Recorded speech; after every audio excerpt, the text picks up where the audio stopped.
up, you horror nerds? It is me, your host, once again, Jeremiah Duncan. Welcome back to the channel. Today, what I bring to you is a classic horror movie, one that must be in your collection, one that you definitely need to watch, with a few disclaimers.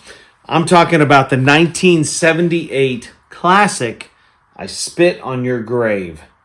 This is rated R, runs for an hour and 41 minutes, and it's awesome. I love it. It is one of my favorite movies, but it is brutal, okay? Let's read the back. Let's get you connected. In case you haven't heard of this film, all right?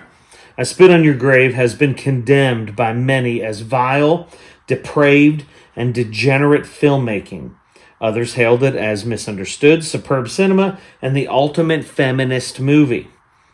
Now, more than 30 years later, we experience one of the most hated, debated, and divisive movies of all time.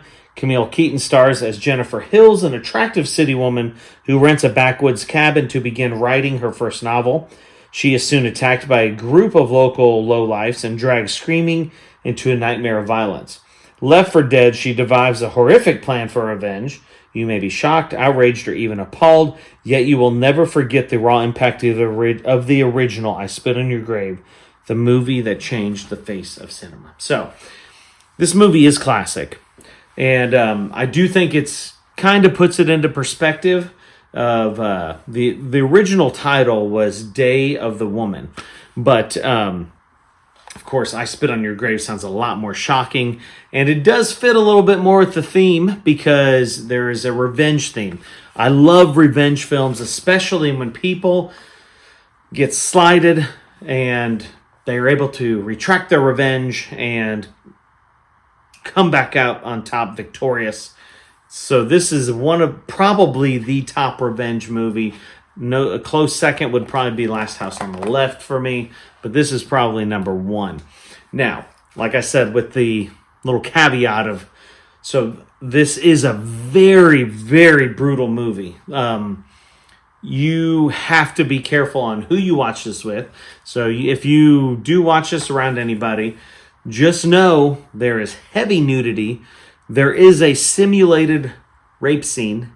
And beware, because it is, I think, the longest rape scene in any movie because it goes on for 25 minutes.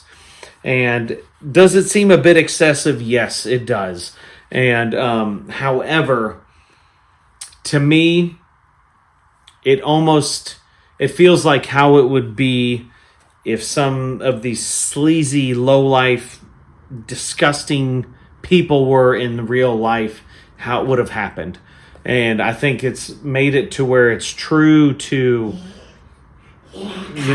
just true to how it would have been in real life. Anyway, it's just, gosh, like it makes me cringe. I have to look away. I don't like it. I don't like that scene. So when it fast forwards and she does retract her revenge, like it says on the back, and those scenes are brutal, those you're like, I may watch this one because this guy freaking deserves it.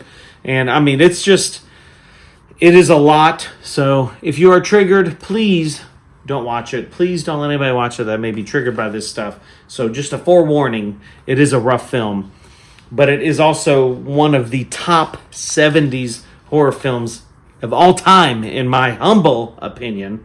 And the actors are performing their own stunts. They're acting their hearts out. It's just, I mean, it's 70s film, so, it kind of has that vibe to it. But the budget was so small, they didn't even have people to be able to do the special effects for them. They did them all themselves, which honestly, there's some boat scenes. I'm like, dang, that's pretty dangerous, man.